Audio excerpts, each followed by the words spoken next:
Have I given you permission? Okay, let me click record. Okay, I'm recording. Okay.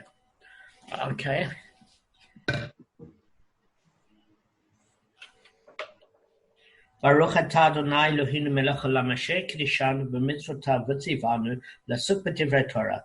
Barivna Adonai Eloheinu et divrei Toratcha b'finu pi Amcha Beit Yisrael. V'niyeh anachnu v'tzeitzenu v'tzeitzei Amcha Beit Yisrael. Kulani yodea shemecha v'lomdei Toratecha lishma. Baruch atah Adonai l'mei Torah le'amo Yisrael. Amen. Baruch atah Adonai Eloheinu melech haolam asher b'chabanu mikol hamim v'natan lanu Torato. Baruch atah Adonai noten haTorah. Amen.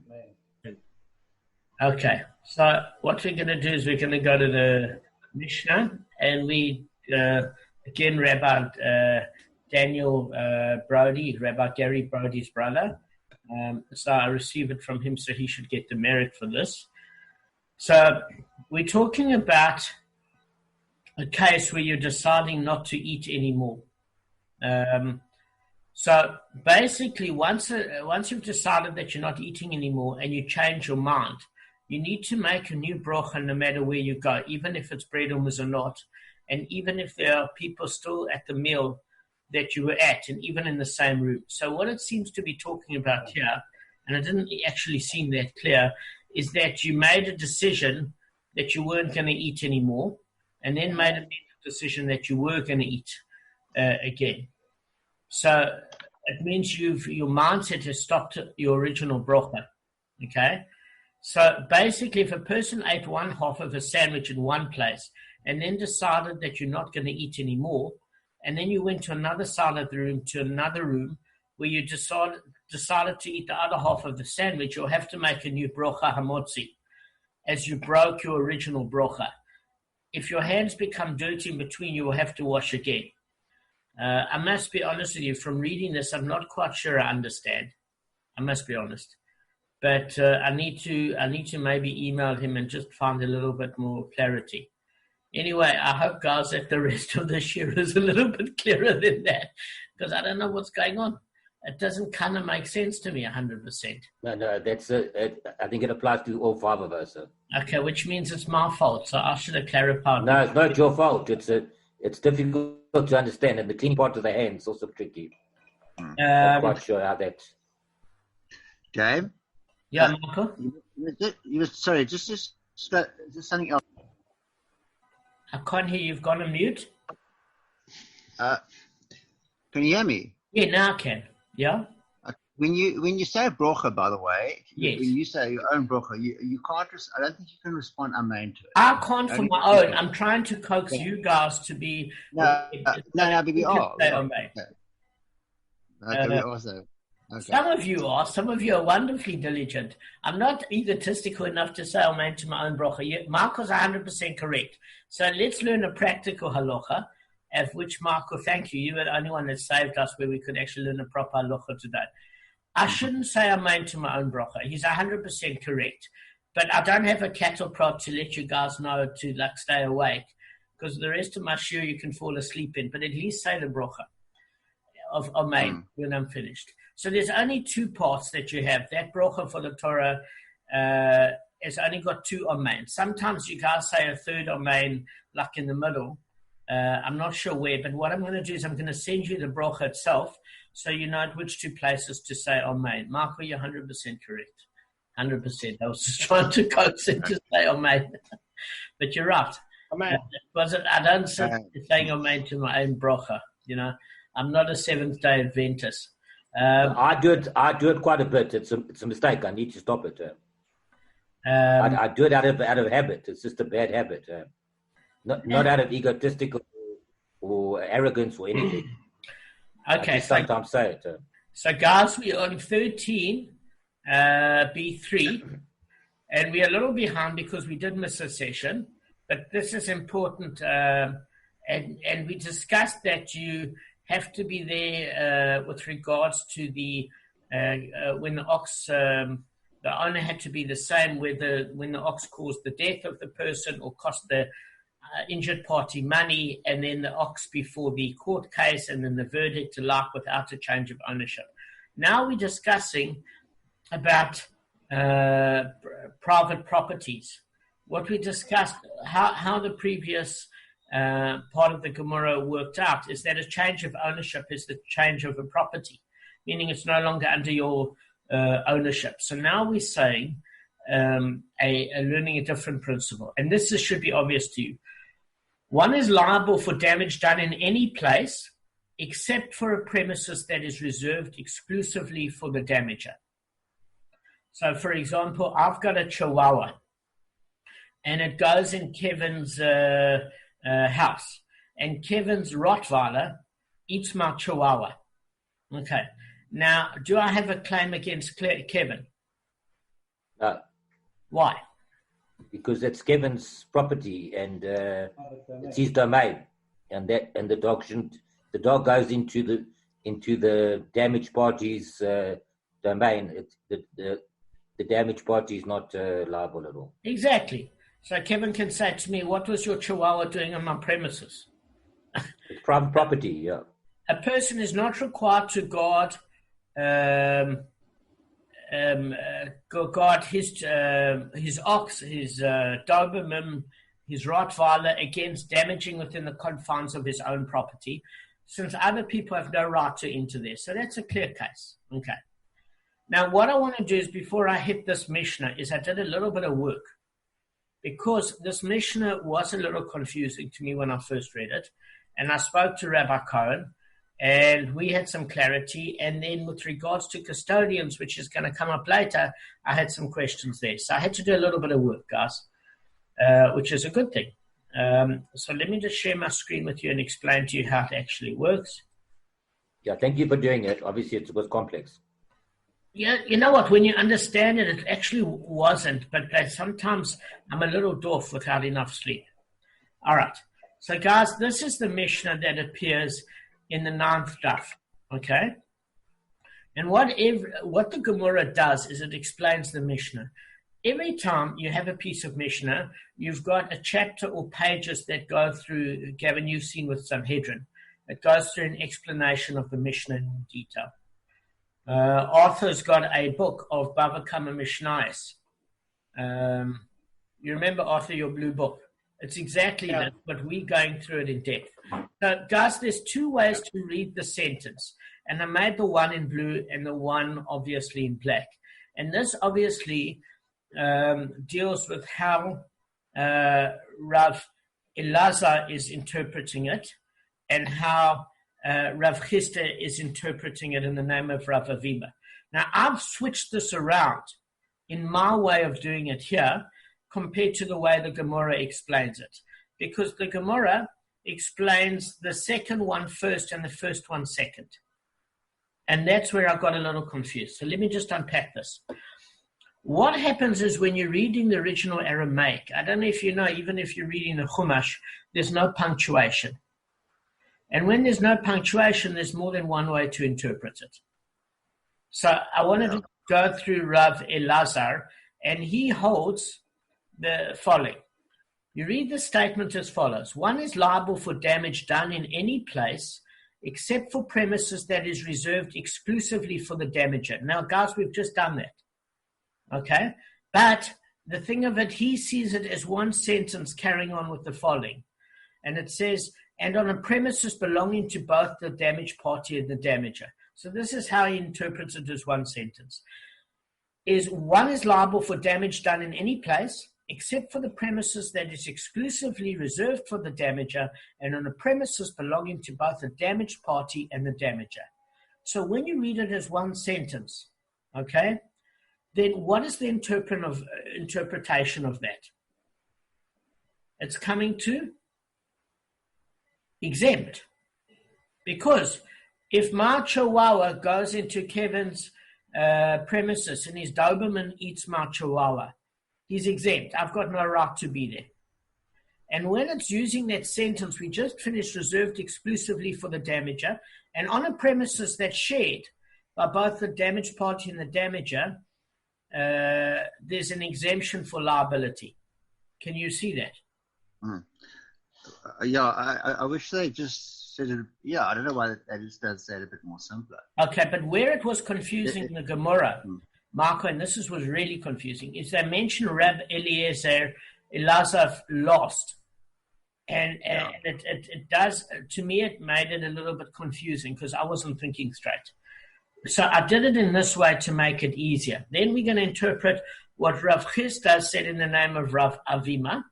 So he sees it as two separate points. So he sees it as one is liable for damage done in any place except for the premises that is reserved exclusively for the damager. Fine. So we just learned that. Now he's saying a completely different sentence. On the premises belonging to both the damaged party and the damager, when one of the damagers does damage. Now, let me explain to you what it means by one of the damagers does damage. It should have been one of the damagers. Guys, I left out an R. Apologies for that. Okay? So when one of the when it does damage, and in brackets here it's got one of the damagers. But I read another commentary which explained it better. The word it implies animal. So we're going to read it with the right sort of word. And you'll find it makes a difference. So let me just read it in a little bit more Damon language.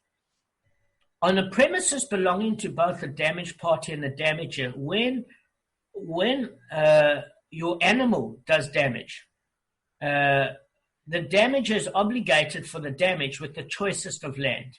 So there what it's coming to do is as two separate sentences, and the second one follows, there's a break in concept. So if it's one sentence, it's about an exemption. If it's two sentences and it's joined on with the second sentence that says, and on the premises belonging to both the damaged party and the damager, when your animal does damage, the damager is obligated. So what is that coming to do? To make you liable in premises shared by both parties. Does that make sense? Yeah. Okay, yeah. So we've got a very, very, very clear case here. I'm going to stop sharing the screen. I hope that was a little helpful when we get into the duff. Okay.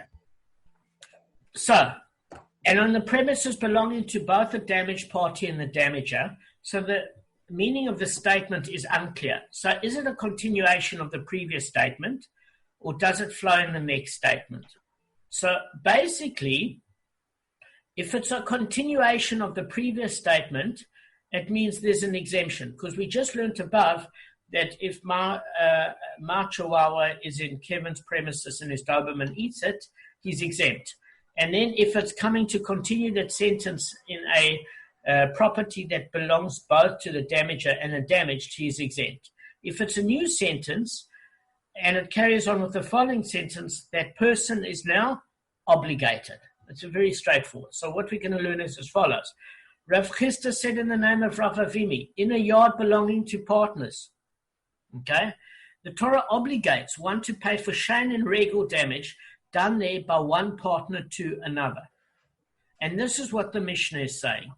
One is liable to pay for damage done by his animal in any place, except for premises that is reserved exclusively for the damager, in which case he is exempt.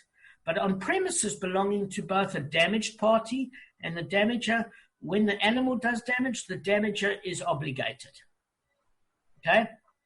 Sorry, Darren. Just say it again. Just say it again, please. Okay. All right. So I'm going to say that again. Thank you, Marco. Rav Chisda said in the name of Rav Avimi, in a yard belonging to partners, the Torah obligates one to pay for shein and regal damage done there by one partner to another. And the Mishnah is saying that one is only exempt in the premises that is reserved exclusively for the damager, because basically the damaged party has no reason to be there. His property has no reason to be in the property of another. Okay, it's private property. But in premises that they're both sharing, that belong both to the damaged party and the damager, when the animal does damage, the damager is obligated because they both have use of the property. Okay, that makes sense, right? It's pretty straight. That makes sense, yeah.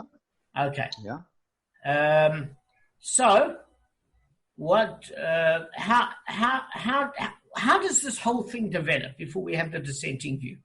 All right, so in Exodus chapter 22, verse 4, which is Shmot, remember that the Shein and Regel damage was basically in one pasuk.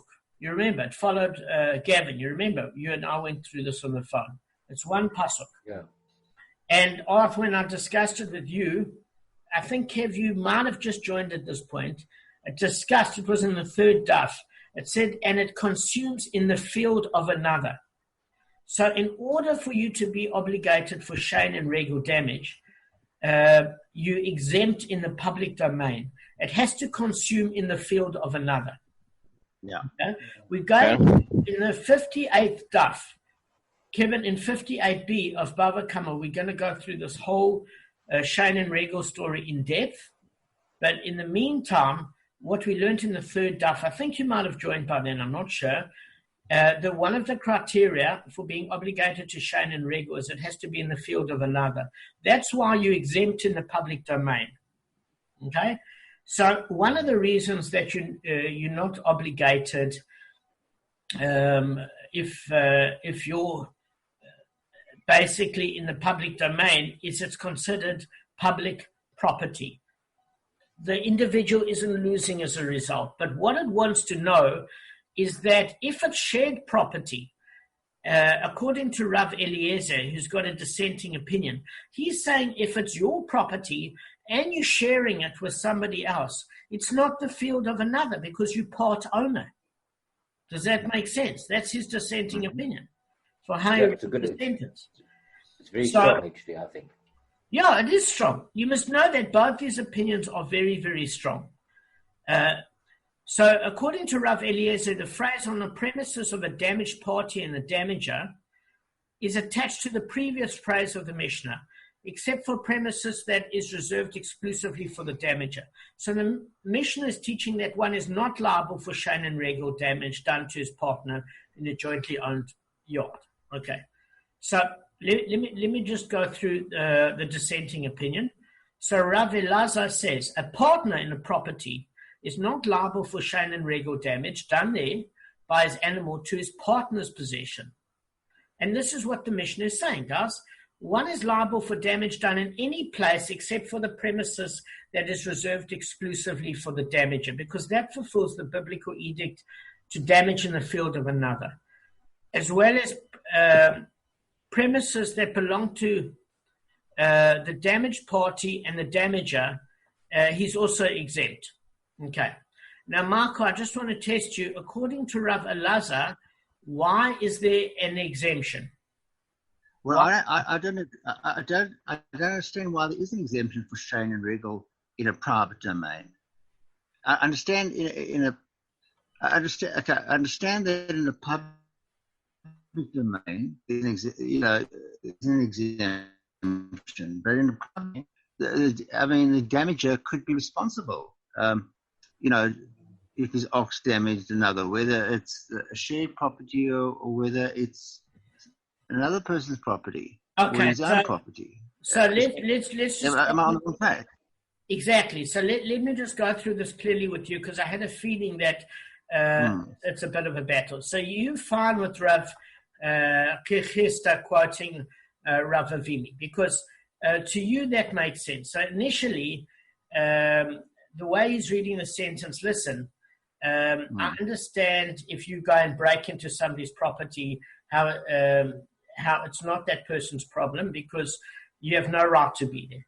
But what you're saying is you don't understand when they're having joint property, how the damager could be let off the hook. Is that correct? Yeah. For Shein and Regel, you're talking about.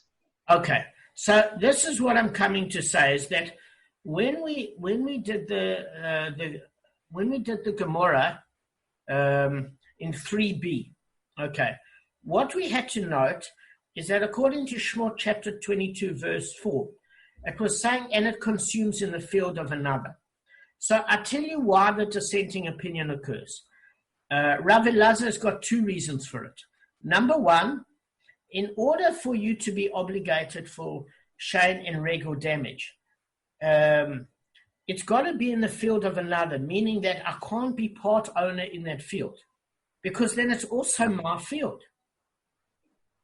Okay. It doesn't fulfill the obligation. In fact, I'm going to share the screen again, guys, just to make it clear for Marco, and it should be. And this is why I love it when you guys ask questions, which you can't do in Daf Yomi, by the way. So if you're stuck with it for the whole time. All right. So let's just look at Rav Elazar's statement.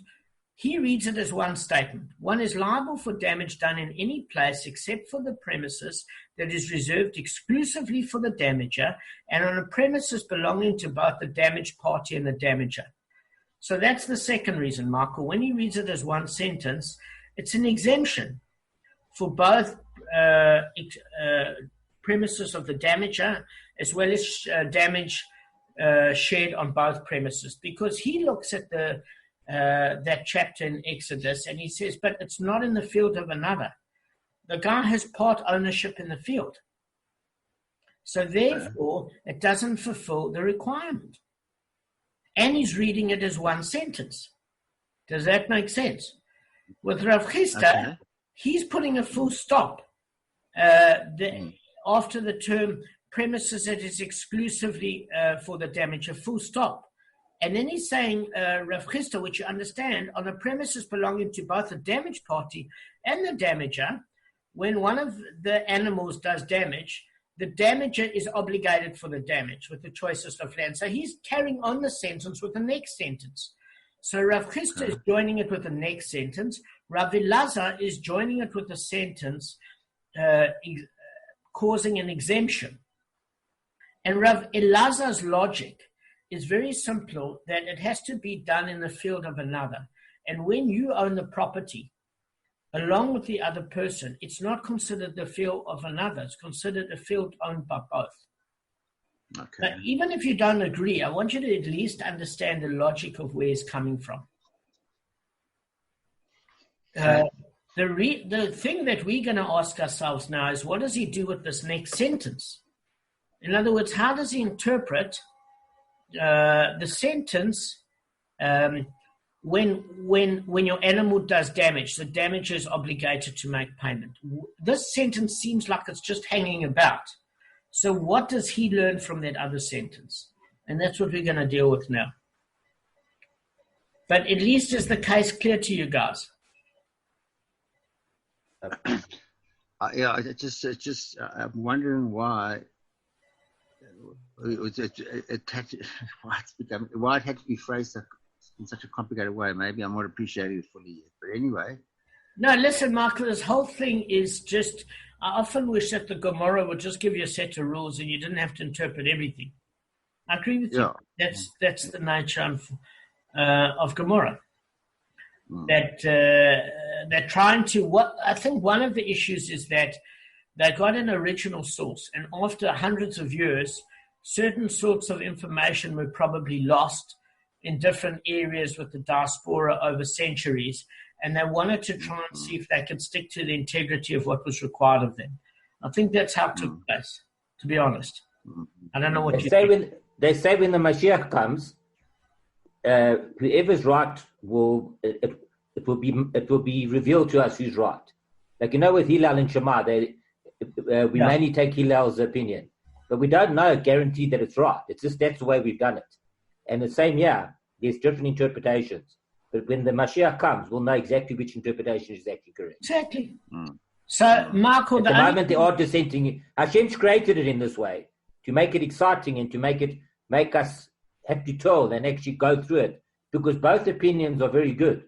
The one's giving an exemption, the other one's saying you're not exempt. So it's very clever. It's just different opinions. It is clever. I just sometimes it's frustrating because you want to get to the truth in this world. So, Marco, just remember the one thing, that if it's in a jointly owned yard, it doesn't fulfill, according to Rav Elazar, Shemot chapter 22, verse 4, which is, and it consumes in the field of another, which means that you have nothing to do with the field. And he's linking that first sentence of personal exemption to a jointly owned field exemption. That's all. Okay. So now, what we wanted to do is that we wanted to see where the other, what's going to happen with that dangling sentence. Okay.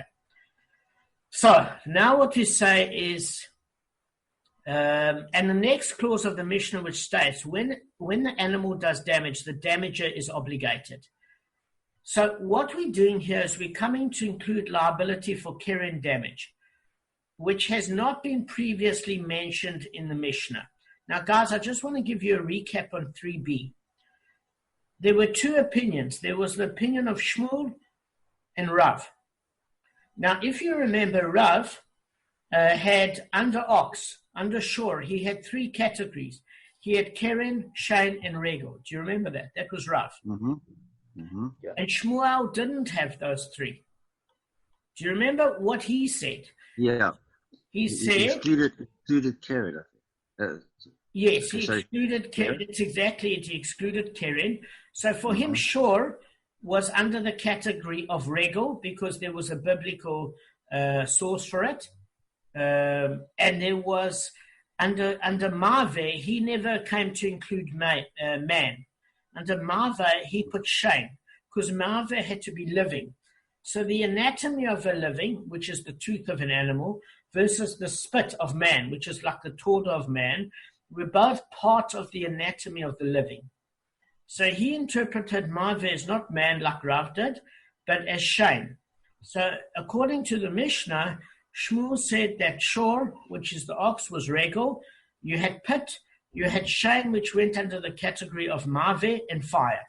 Keren was omitted. Guys, why was it omitted? According to Shmuel.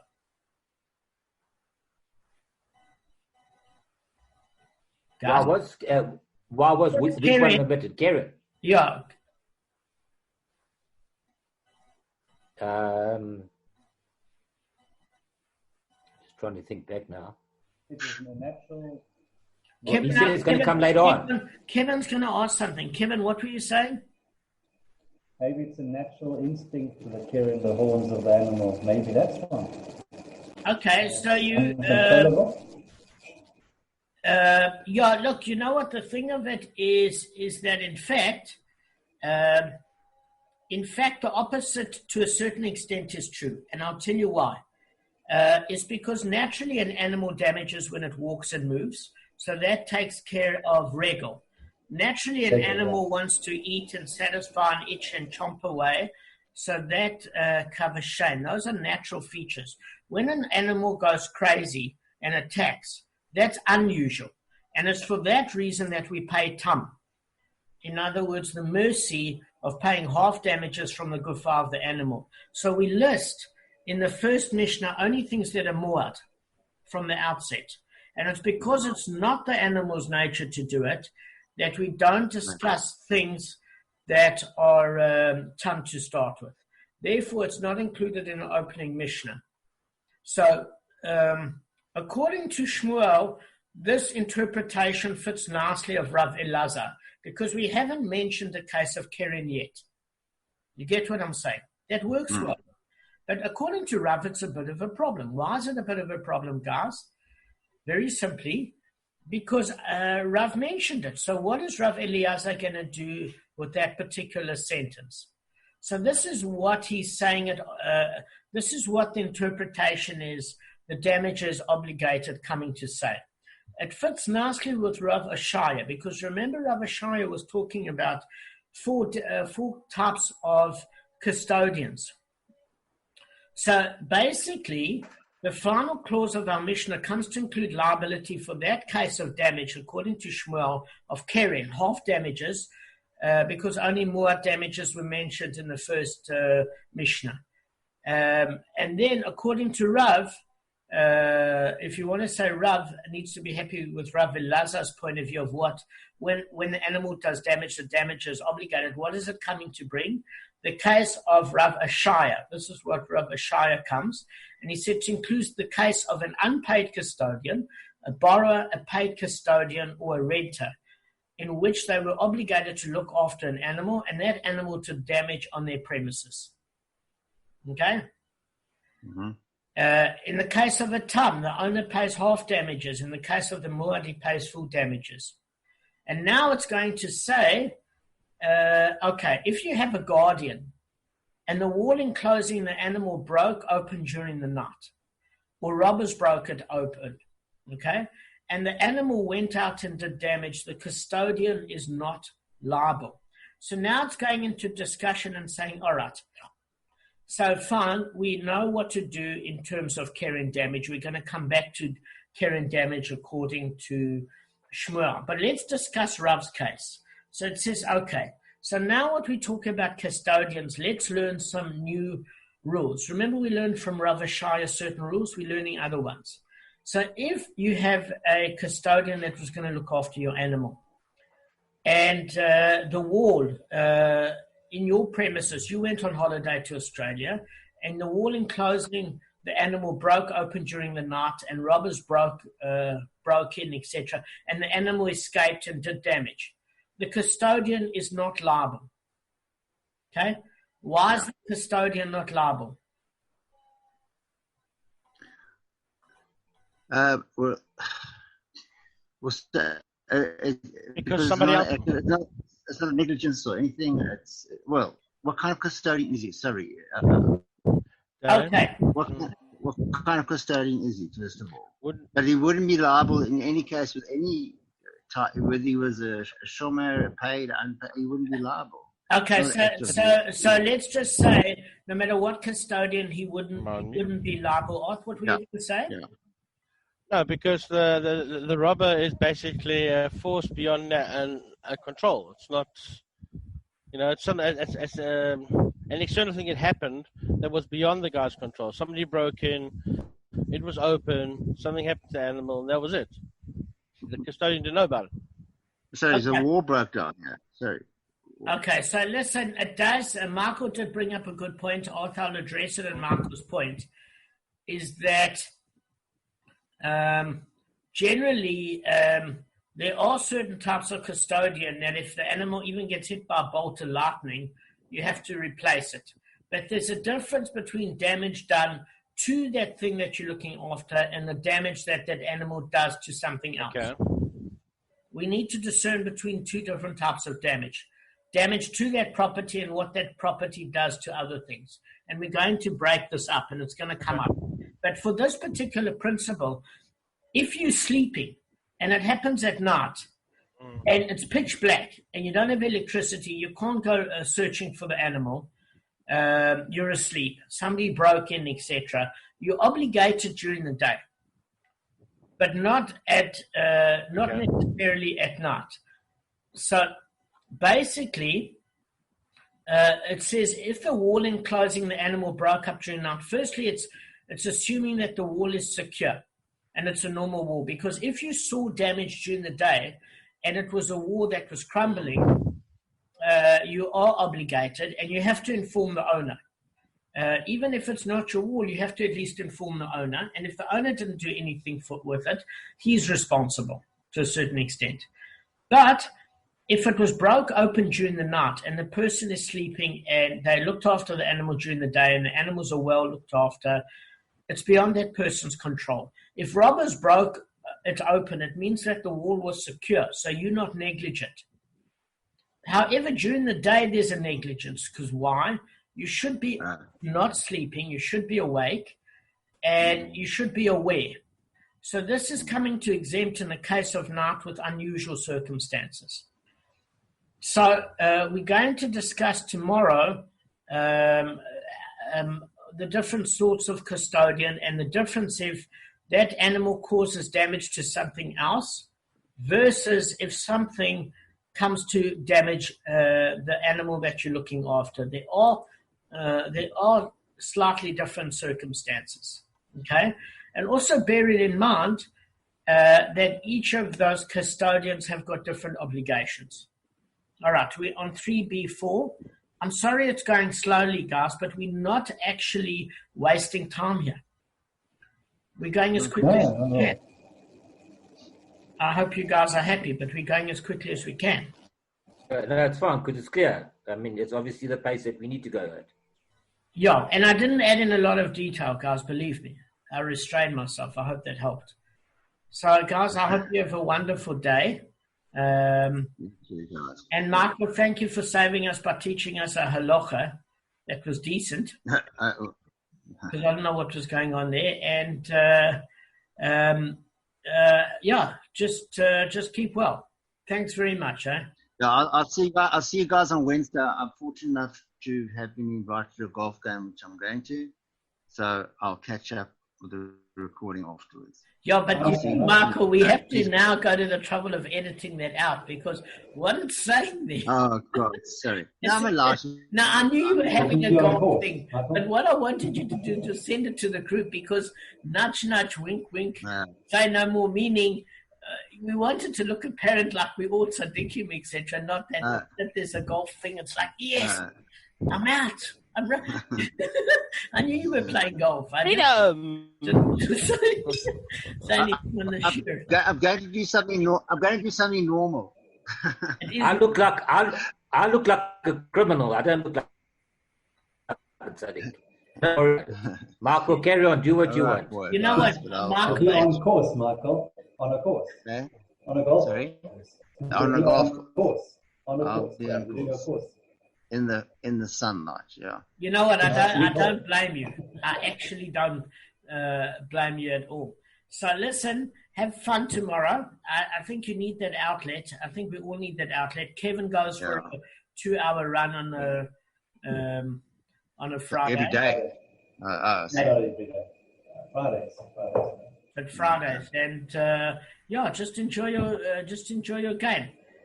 Guys, we've had a 6th person that's joined our group, subscribed, and brilliant! And you know who it is, Gavin? He says hello. He's a full-time yeshiva student. He learns, funny enough, in Migdala Emek. He knows Dad, but he learns in the yeshiva there. He's Baruchi, Yitzchak Baruchi. Yes, from we used to go to them. Yes. So yes. So he says hello, Gavin. He recognized you, and he subscribed. So because he's a full-time yeshiva student and he's learning like 16 hours a day, so he will only listen to us when around his other sessions when he's got a break. But he's subscribed out of his own volition. James. Listen, he might only watch every now and then because these guys are busy. No, they're busy, but you know what? It's 16 hours a day. I don't know if you can fit in another hour. No. Listen, it just says that we're on the right track. And he liked the painting of the